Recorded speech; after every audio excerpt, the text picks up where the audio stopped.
시편 31편 1절에서 8절 그리고 21절에서 24절입니다. 시편 31편 1절에서 8절 먼저 읽겠습니다. 야훼여, 내가 주께 피하오니 나를 영원히 부끄럽게 하지 마시고 주의 공의로 나를 건지소서. 내게 귀를 기울여 속히 건지시고 내게 견고한 바위와 구원하는 산성이 되소서. 주는 나의 반석과 산성이시니 그러므로 주의 이름을 생각하셔서 나를 인도하시고 지도하소서. 그들이 나를 위하여 비밀이 친 그물에서 빼내소서. 주는 나의 산성이시니이다. 내가 나의 영을 주의 손에 부탁하나이다. 진리의 하나님 야훼여, 나를 속량하셨나이다. 내가 허탄한 거짓을 숭상하는 자들을 미워하고 야훼를 의지하나이다. 내가 주의 인자하심을 기뻐하며 즐거워할 것은 주께서 나의 고난을 보시고 환난 중에 있는 내 영혼을 아셨으며 나를 원수의 수중에 가두지 아니하셨고 내 발을 넓은 곳에 세우셨음이니이다. 또한 21절부터 끝까지 보겠습니다. 야훼를 찬송할지어다. 견고한 성에서 그의 놀라운 사랑을 내게 보이셨음이로다. 내가 놀라서 말하기를 주의 목전에서 끊어졌다 하였사오나 내가 주께 부르짖을 때에 주께서 나의 간구하는 소리를 들으셨나이다. 너희 모든 성도들아, 야훼를 사랑하라. 야훼께서 진실한 자를 보호하시고 교만하게 행하는 자에게 엄중히 갚으시느니라. 야훼를 바라는 너희들아, 강하고 담대하라. 아멘. 한번 제목을 따라하겠습니다. 고난 가운데 더욱 하나님을 믿고 사랑하기. 오늘의 시편 31편은 우리 다윗이 아주 다급할 때 쓴 시입니다. 업신여김 받고 모욕당하고 박해받은 그 순간에 하나님께 구원해달라고 부르짖는 그런 시예요. 다윗은 자신의 무너지는 상황을 하나님께 다 토로했습니다. 완전히 사면초가가 되고 소망이 없고 그리고 모든 사람들이 떠나는 그런 외로운 순간에 하나님께 모든 심정을 남김없이 다 토로했어요. 그렇게 토로하는 순간에 그의 마음은 점점 믿음으로 회복되어져 갔습니다. 또 토로하고 기도하는 순간에 그 시간들 가운데 점점 더 하나님이 나를 얼마나 사랑하시는지 그 사랑에 대한 확신이 회복되어져 갔어요. 그리고 이제는 환경과 무관하게 하나님의 도우심에 대한 확신으로 하나님이 반드시 승리케 하시는 거구나 하는 확신을 가지고 나아가게 되었고 찬양하게 되어졌고, 이제는 더 나아가서 사람들에게 살아계신 하나님을 선포하는 자가 되는 것을 볼 수가 있습니다. 삶에 문제가 생기고 모욕과 멸시를 당하는 순간이 오면 누구라도 마음이 무너질 거예요. 살고 싶은 생각이 없어지고 살 맛이 나질 않습니다. 그리고 이 시간대가 영원할 것만 같고 그리고 끝이 안 날 것 같아요. 그러나 오늘 우리는 이 시편 기자인 다윗의 해법을 우리에게 적용해야 될 줄 믿습니다. 어떻게 하는 거예요? 하나님께 남김없이 하나도 빠짐없이 다 토로하고 기도로 올려드리는 거예요. 그러는 가운데 주님께서 우리의 마음을 만지셔서 우리의 믿음을 회복시켜 주실 거예요. 주님께 토로하는 가운데 하나님이 나를 엄청나게 사랑하시는구나, 그의 사랑은 무한하구나, 그 사랑에 대한 확신이 회복될 것입니다.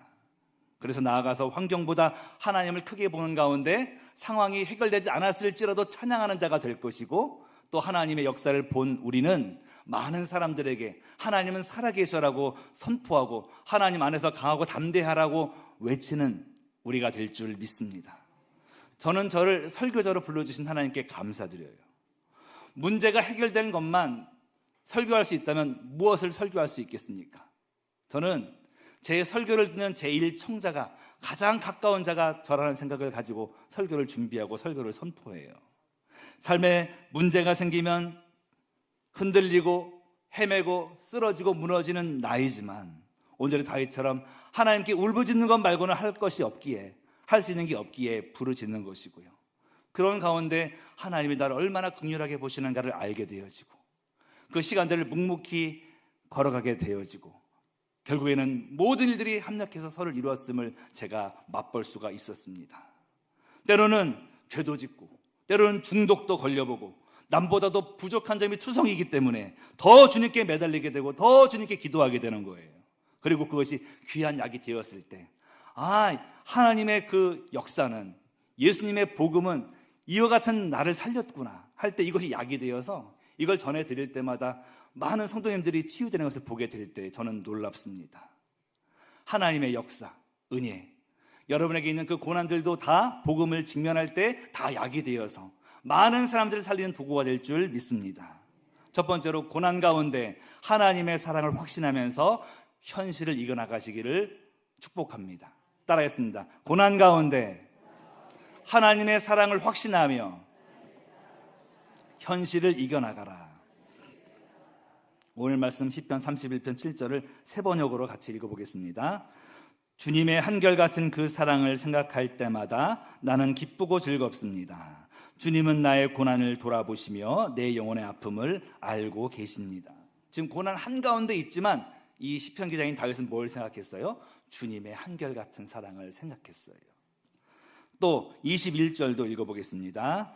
야훼를 찬송할지어다 견고한 성에서 그의 놀라운 사랑을 내게 보이셨음이로다. 고난 가운데 무너져 있지 말고 방법을 찾기 이전에 한결같이 쏟아지는 나를 향한 그 사랑을 기억할 때 우리는 고난을 이기고 승리할 수가 있는 거예요. 고통스러운 일을 당하면 누구라도 하나님을 원망하고 마음이 완고해지고 딱딱해지기 십상입니다. 광야의 척박한 환경 속에서 이스라엘 백성들은 그 마음이 딱딱해졌어요. 하나님이 이럴 수가 있어? 원망하는 마음으로 마음이 강팍해졌어요. 그러나 성경은 우리에게 그 어떤 순간에도 우리의 마음을 강팍해 하지 말라고 권고하고 있습니다. 히브리서 3장 8절 말씀을 우리 다 같이 읽어보겠습니다. 광야에서 시험하던 날에 거역하던 것 같이 너희 마음을 완고하게 하지 말라. 또 13절, 오직 오늘이라 일컫는 동안에 매일 피차 권면하여 너희 중에 누구든지 죄의 유혹으로 완고하게 되지 않도록 하라. 결코 마음 딱딱하게 방치하지 말라는 거예요. 상처받고 고난 가운데 함몰되어지면 마음은 다 딱딱해질 거예요. 사람한테도 차가운 자가 되고 하나님한테도 차가운 자가 될 수밖에 없는데 방치하면 안 되는 거예요. 마가복음 4장에 가보면 네 가지 마음밭이 나옵니다. 길가밭, 돌짝밭, 가시떨기밭, 좋은 밭. 같은 씨앗이 다 떨어졌는데 좋은 밭 외에는 이것이 결실하지 못했어요. 이 씨앗은 복음을 상징하는 거죠. 똑같은 예수님의 그 사랑의 복음이 떨어졌는데 다른 밭은 다 결실치 못하고 좋은 밭은요 30배, 60배, 100배예요. 똑같은 복음의 씨앗을 가지고 베드로와 요한은, 사도행전의 사도들은 하나님의 역사를 일으키고 죽은 자를 살리고 하나님의 복음을 가지고 당당히 살아가면서 나중에는 십자가에 그들도 거꾸로 매달려 죽기까지 순교 당당히 했던 것입니다. 그런데 길가밭, 돌짝밭, 가시떨기밭은 결실하지 못했던 거죠. 그 중에 길가밭은 어떤 밭이에요? 마가복음 4장 4절 말씀입니다. 뿌릴새 더러는 길가에 떨어짐에 새들이 와서 먹어버렸고. 길은요 많은 사람들이 다녀서 딱딱해진 곳이에요. 다 땅은 땅인데 많은 사람들이 밟고 지나간 데는 이게 길이 되거든요. 길이. 우리 여기 그 지하철역에서 교회 올 때도 그 언덕배기에 계속 돌아다니니까 거기가 길이 생긴 것처럼 사람들이 많이 짓밟은 곳이 길이 되는 겁니다. 그런 곳은 씨앗이 땅으로 뚫고 들어가지 못하기 때문에 결실치 못하고 새들이 쪼아 먹어버리고 마는 거예요. 우리의 마음이 딱딱해지면요 전혀 결실을 맺지 못해요. 하나님 이럴 수가 있습니까? 원망해서는요 하나님의 일들이 일어나지 못합니다. 우리는 주님의 십자가 사랑을 경험하면서 딱딱한 마음을 갈아엎어야 할 줄 믿습니다. 우리의 딱딱한 마음을 기경하는 그 순간이 바로 오늘 이 새벽이 되시기를 주의 이름으로 축원합니다. 시편 31편 16절 말씀 세 번역입니다. 주님의 환한 얼굴로 주님의 종을 비추어 주십시오. 주님의 한결같은 사랑으로 나를 구원하여 주옵소서. 인간의 사랑은 영원하지 않습니다. 중간에 있다가 사라질 수가 있고 변절될 수도 있고, 부모의 사랑같이 고귀한 사랑도 그분들이 세상을 떠나시면 멈춰져요. 하지만 주님의 한결같은 사랑은 영원토록 끊임없는 줄 믿습니다. 십자가에서 흘러나온 그 놀라운 사랑은 우리를 지금도 변화시킬 수 있는 거예요. 그 사랑을 우리가 경험하는 여러분 되기를 주의 이름으로 축원드립니다. 제가 만약에 싱크대에서 물을 안 끄고 그냥 볼일 보러 가면 저희 아내가 뭐라고 하겠습니까? 소리 지를 거예요. 왜 아깝게 물을 낭비해? 빨리 그걸 꺼야지. 그렇게 하지 않겠습니까? 그러나 물보다도 훨씬 귀중한 예수님의 십자가 보혈의 사랑은 지금도 여러분 위에 흘러내리고 있거든요. 저에게도 지금 흘러내리고 있거든요. 그 십자가 사랑 안에서 나는 사랑받지 못했어, 나는 과거에 부모로부터 이런 학대를 당했어, 나는 과거에 이런 일을 당했어, 나는 사랑받지 못하라고 말할 수가 없는 거예요. 그런 아픔과 절망의 시간들도 사실이지만 더 분명한 진리는 뭡니까? 지금 십자가 보혈이 내 안에 떨어지고 있고 무한한 그 사랑이 내게 적용되고 있다는 사실이에요. 그래서 그 십자가 사랑을 내가 마음속에 받아들이는 그 순간에 모든 마음은 치료되고 나는 새로운 피조물이 되어지고 믿음으로 당당히 걷게 되는 줄 믿습니다. 주님, 이 아깝게 왜 나를 사랑하십니까? 고귀한 사랑으로 나 같은 놈을 뭘 사랑하십니까? 주님 말씀하실 거예요. 전혀 아깝지 않다. 나는 너희 한 사람 한 사람을 바로 너를 천하보다 귀중히 여긴단다. 그 십자가 사랑을 직면하고 적용할 때 우리의 마음은 온전히 치유될 거예요. 그리고 돌같은 우리의 마음이 예수님 안에서, 그 보혈의 사랑 안에서 녹아져서 살처럼 부드러워질 줄 믿습니다. 에스겔서 11장 19절 20절 말씀입니다. 내가 그들에게 한 마음을 주고 그 속에 새 영을 주며 그 몸에서 돌같은 마음을 제거하고 살처럼 부드러운 마음을 주어 내 율례를 따르며 내 규례를 지켜 행하게 하리니 그들은 내 백성이 되고 나는 그들의 하나님이 되리라. 주님의 권능은 한없이 크오니 돌 같은 내 마음 곧 녹여주소서. 주의 은혜로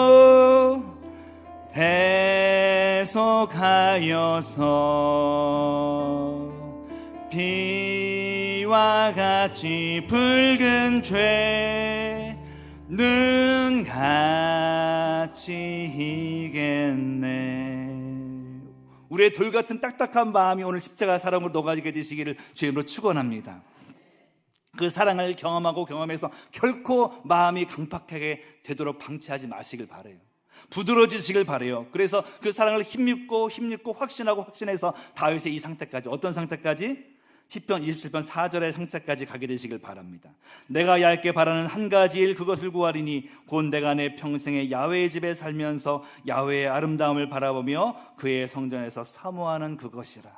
그 사랑을 내가 생각할 때 그 사랑에 대한 확신이 주어지고 나는 상황과 무관하게 천국의 삶을 살 수가 있어요. 그리고 주님의 일들을 보게 될 것입니다. 중요한 건 무엇입니까? 하나님과의 관계가 항상 사랑의 관계로 유지되기 위해서 우리도 하나님을 사랑해야 된다는 거예요. 지금 주님 우리를 계속적으로 사랑하시지만 내가 주님을 사랑하지 않으면 짝사랑처럼 남아있을 거예요. 그러나 우리가 주님을 사랑하기 시작할 때 그 사랑은 온전한 사랑이 되어서 두려움이 없고 하나님의 도우심 안에 승리할 줄 믿습니다.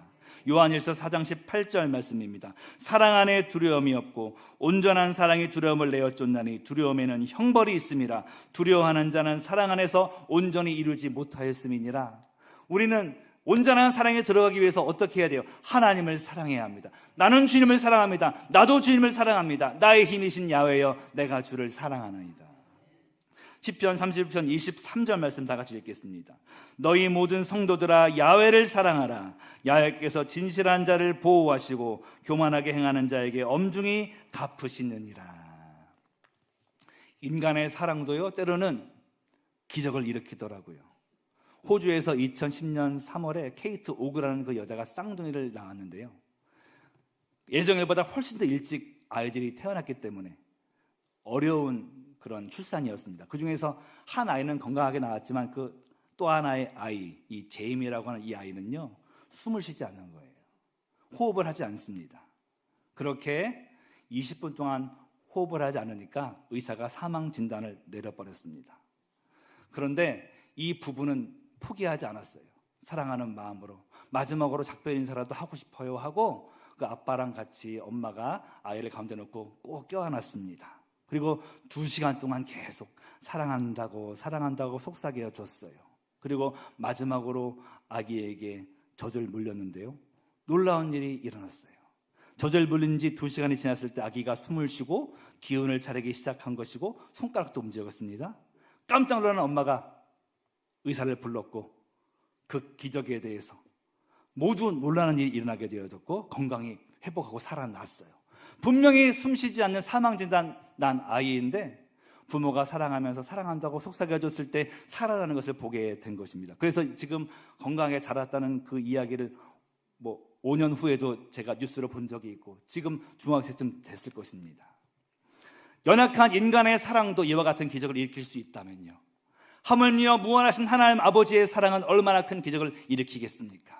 내가 아무리 상처가 많고 문제가 많아도, 내 삶에 여러 가지 어려움들이 있고 고난이 있다고 할지라도 그 사랑을 내가 확신하고 나도 주님을 사랑하면서 사랑의 관계 속에 들어간 한 우리는 희망이 있는 존재들인 거예요. 고난 중에 낙심하지 말고 주님 바라보고 그 사랑을 생각하면서 두려움을 떨쳐버리시기를 축복합니다. 이렇게 고난의 시기를 뚫고 나가서 승리해서 주님을 찬양하고 주님을 간증하는 여러분 모두가 되시기를 축원드립니다. 두 번째입니다. 하나님을 사랑하는 자는 자연스럽게 이웃을 사랑해요. 그리고 이것은 고난을 이기고 환난과 인간관계의 문제를 해결하는 길이 됩니다. 우리가 주님을 사랑한다면 그것은 어떻게 확증할 수 있을까요? 형제를 사랑하고 자매를 사랑하고 이웃을 사랑할 때 이 사람은 하나님을 사랑하는 사람이구나라고 인정하게 되는 거예요. 요한 1서 4장 20절 말씀을 다 같이 읽어보겠습니다. 누구든지 하나님을 사랑하노라 하고 그 형제를 미워하면 이는 거짓말하는 자니 보는 바 그 형제를 사랑하지 아니하는 자는 보지 못하는 바 하나님을 사랑할 수 없느니라. 우리가 타인들을 사랑할 때 이 사람은 하나님을 사랑한 자라고 증명이 된다는 겁니다. 그럼 어떻게 사랑합니까? 하나님 사랑받는 자가 사랑할 수 있는 거예요. 사랑받아본 사람이 사랑할 수 있어요. 그리고 하나님의 사랑이 얼마나 위대한지 원수까지도 품고 사랑할 수 있는 능력이 주어진다는 거예요. 그리고 그럴 때 나도 살고 남도 살리는 줄 믿습니다. 부부간에도 먼저 사랑해야 됩니다. 부부싸움은 칼로 물베기라고 해요. 그 무슨 뜻이에요? 아무리 쪼개려고 해도 쪼개줄 수 없다는 그런 말 아니겠습니까? 근데 같은 물이라도 얼음은 잘라지겠더라고요. 얼음이 되면요 딱 잘라져. 그래서 정말 죽고 못 사는 그 부부였는데 갈라지는 경우도 있지 않겠습니까? 그런데 한쪽이 아무리 얼음장처럼 나아가도요 한쪽이 긍휼한 마음으로 사랑하기를 포기하지 않으면 절대로 얼음은 되지 않아요. 우리 중에 먼저 깨달은, 부부 중에 먼저 깨달은 사람이 십자가 사랑을 생각하면서 사랑의 기운으로 나아갈 때 쌍방향이거든요. 이쪽에서도 회복이 일어나서 하나가 되는 일이 있을 줄 믿습니다. 내가 의리 된다고 할지라도, 자존심이 상한다 할지라도 십자가에서 모든 자존심 버리신 예수님을 생각하면서 나도 그와 같이 나아간다면 하나님 안에서 하나 되는 역사가 있을 줄 믿습니다. 겨울왕국이라는 이 만화에서 엘사를 녹인 것은 진실한 사랑이에요. 엘사 공주 하나의 마음이 얼어붙고 겨울이 되니까 온 세상이 겨울 아니겠습니까? 우리 집안에서도 어떤 한 사람, 가족 중에 한 사람 쌩 해보세요. 온 세상이 겨울이에요. 그냥 차가운 세상이 되고 마는 거예요. 그런데 따뜻한 사랑, 진실된 사랑이 있으니까 이 엘사의 마음이 녹아지게 되어지고 다시금 온 세상이 따뜻한 봄이 된 것을 볼 수가 있어요. 우리 똑같이 차가워지면서 네가 이렇게 했으니까 나도 이렇게 할게 하면서 차가워지면서 얼음을 만드는 자가 되지 말고 예수님 안에서 과감히 사랑하기를 포기하지 않는 여러분 되시기를 축원드립니다. 제가 하나님께 언젠가 기도했습니다. 하나님 너무 힘들어요. 삶이 너무 힘들고 고단할 때 저는 정직하게 하나님 앞에 최선 다하는 마음밖에 없는데 때로는 오해받고 어려움을 당하고 사역적으로나 재정적으로나 인간관계적으로 너무 어려움이 많네요.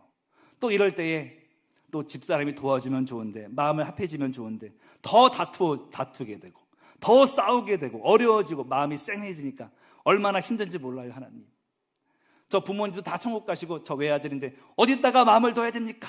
막 이렇게 생각이 드는 거예요. 막 원망적으로 막 기도를 했거든요. 근데 생각해보면 나도 상대방한테 서운하고 집사람도 나한테 서운한 거죠. 집에 가도 말도 하지 않고 어떤 문자에도 답을 하지 않는 상황이 한 달쯤 되면요 남자는 막 미치는 거예요. 나도 억울함을 느끼지만 생각했습니다. 나에도 내가 오빠가 아니냐, 직분을 받아 내가 목회자가 아니냐, 나도 억울함을 느끼지만 하나님의 사랑의 방향으로 가야 되지 않겠냐. 한쪽이 긍휼의 방향으로 가면 다른 한쪽이 완고하게 되지 않는 거예요. 물론 여러 가지 어려운 상황이 있겠지만 그렇게 믿고서 믿음으로 나아가야 되는 것이죠. 방향을 바꾸는 거죠. 금요일 날 새벽기도 마치고 오전 사역 마친 다음에 철야가 있지 않습니까? 너무 피곤해서 한두 시간만 쉬고 와야지 하고 집에 들렀는데 관리사무소에서 또 막 안내 방송이 나옵니다. 쉬지도 못하게. 아파트 복도에 있는 자전거 쌩쌩이 다 내려놓으십시오. 소방서에서 나왔습니다. 삐요삐요. 어떡합니까? 가보니까 한 7대 정도 있는 거예요. 그거 내려놓으면서 하나님 나 쉬지도 못하게 하시고 마음도 힘든데 몸도 힘들게 하시고 막 그랬습니다. 근데 갑자기 하나님의 음성이 들리는 거예요. 내려놓고 있는데 아들아 너는 깊어지고 넓어졌다. 이제 내가 너를 세워도 되겠다. 자랑스러워 하시는 그런 논조로 내가 깊어지고 넓어졌다는 거예요. 내가 너를 세워도 되겠다는 거예요. 저 깜짝 놀랐습니다. 하나님, 제가 지금도 하나님께 막 억울함을 토로하고 하나님 이럴 수가 있습니까? 하고 막 이 정도 수준밖에 안 되는데 아직 진행 중 아닙니까? 주님 말씀하시더라고요. 아니야, 내가 너를 잘 안다. 너는 한 번도 나를 떠난 적이 없었어. 네 입으로는 그렇게 말을 했어도 항상 너는 내 앞에 머물렀다. 순간에 느꼈습니다. 아, 응답받았구나. 그 다음에 지나가는 그 장면이 2008년도에 중등부에서 예배드리던 그 모습이에요. 제가 설교하고 애들이 막 찬양하고 하는 모습 속에 우리 집사람이 성가대 지휘하는 선생님이셨거든요. 선생님. 근데 제가 그때 사람들 모르게 사귈 그 순간에 제가 바라보면서 얼마나 사랑스러웠겠습니까? 그때 아내도 20대고 저도 20대네요. 20대. 그리고 아이들이 찬양하는 게 예뻐가지고 녹화해서 또 보고 그랬었거든요. 그때 그 찬양 구절 하나가 저한테 와닿는 거예요. 이런 노래예요. 빛과 소금 되어 주님의 사랑을 전하리. 한 알의 씨앗 되어 주의 사랑을 전하리. 이 세상 밝혀주는 주님의 선한 등불 되어서 꺼져가는 이 세상 주로 가득 채우리라. 그러면서 제가 응답받았구나 해서 문자를 보냈죠. 집사람한테. 좀 쉬고 있는데 이와 같이 문자가 와서 자전거 다 내려놨어. 한 달 동안 어떤 문제도 답이 없었거든요. 답이 온 거예요. 너무 수고 많았다. 너무 고생 많았다. 못 쉬어서 어떡해. 그 세 문단밖에 없는데 너무 감사한 거예요. 하나님 역사하셨구나.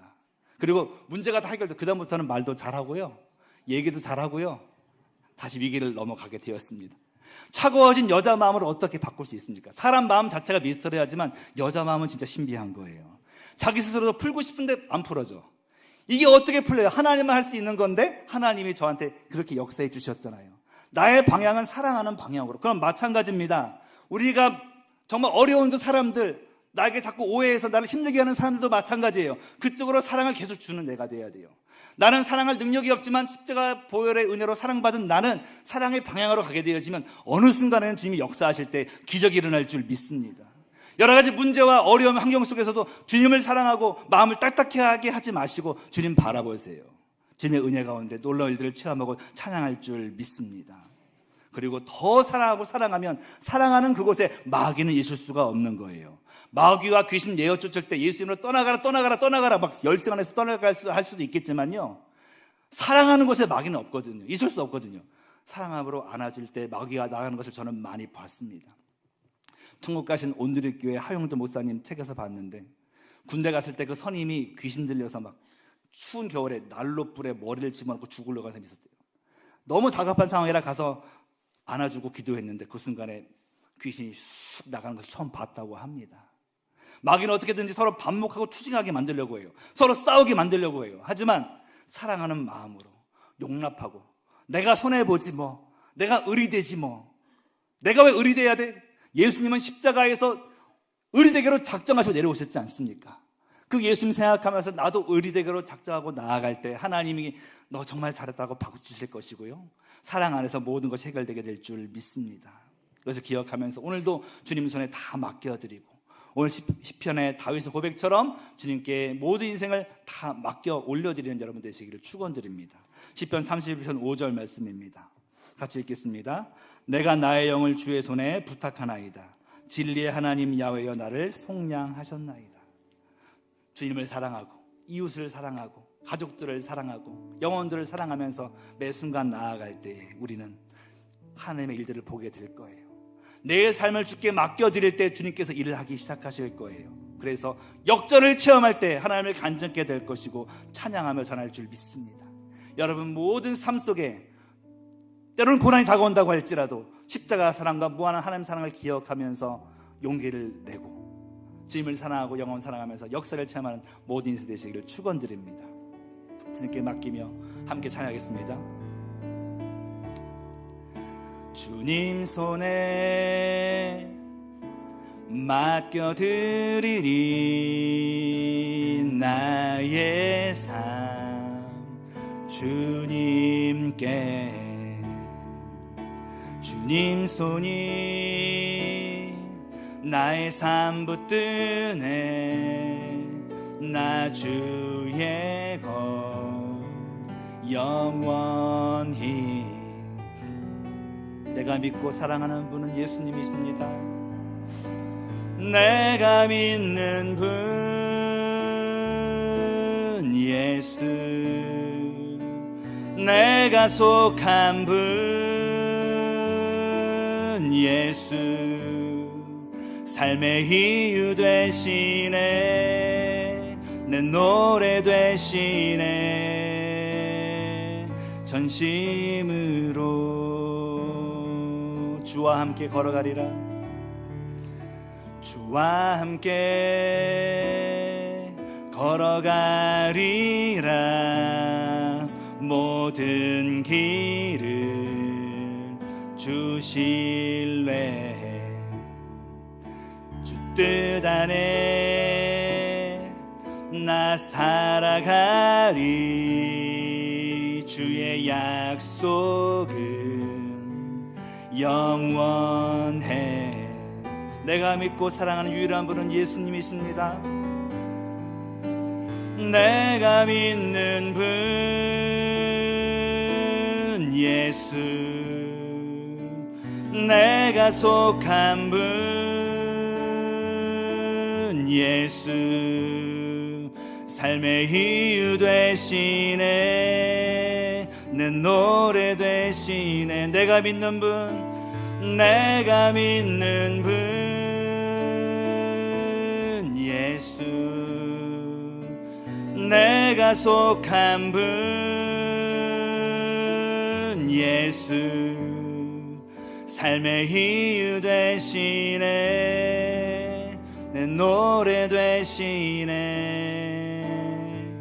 전심으로. 사랑의 하나님 아버지 감사합니다.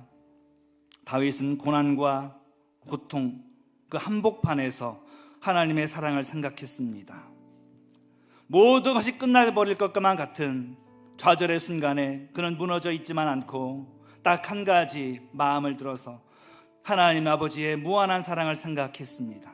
그리고 하나님께 사랑을 고백했고 그는 승리했습니다. 우리도 고난 중에 무너져 있지만 말고 무한하게 지금도 쏟아지고 있는 하나님 아버지의 사랑을 생각하게 하여 주옵소서. 더 생각하고 생각해서 그 사랑의 품속에 들어가만 살게 하여 주시고 우리도 주님을 사랑해서 아무것도 두려워하지 말게 하여 주옵소서. 나아가서 하나님의 형상인 사람들을 사랑함으로 그 사랑을 확증하게 하여 주시고 때로는 까다로운 사람들, 날 억울하게 하는 사람들까지도 나는 사랑의 능력이 없지만 십자가 사랑받은 내가 사랑을 흘려보내는 마음으로 사랑의 방향으로 나아가므로 말미암아 쪼개진 세상을 하나로 만드는 데 쓰임받고 예수님의 손길 되는 우리 모두가 되어서 하나님의 역사를 경험하는 인생이 되게 하여 주옵소서. 주님 닮은 자에게 놀라운 축복이 임할 줄 믿습니다. 은혜가 넘칠 줄 믿습니다. 고난도 극복될 줄 믿습니다. 합력해서 서릴 줄 믿습니다. 우리가 주인공이 되게 하여 주옵소서. 오늘 하나님 아버지 앞에 귀한 예물 드렸사오니 받으시고 만배로 갚아주시고 쓰여지는 곳마다 하나님의 구원과 기적이 충만케 하여 주옵소서. 오늘 하루를 주님께 맡겨드리오며 예수님의 이름으로 기도합니다.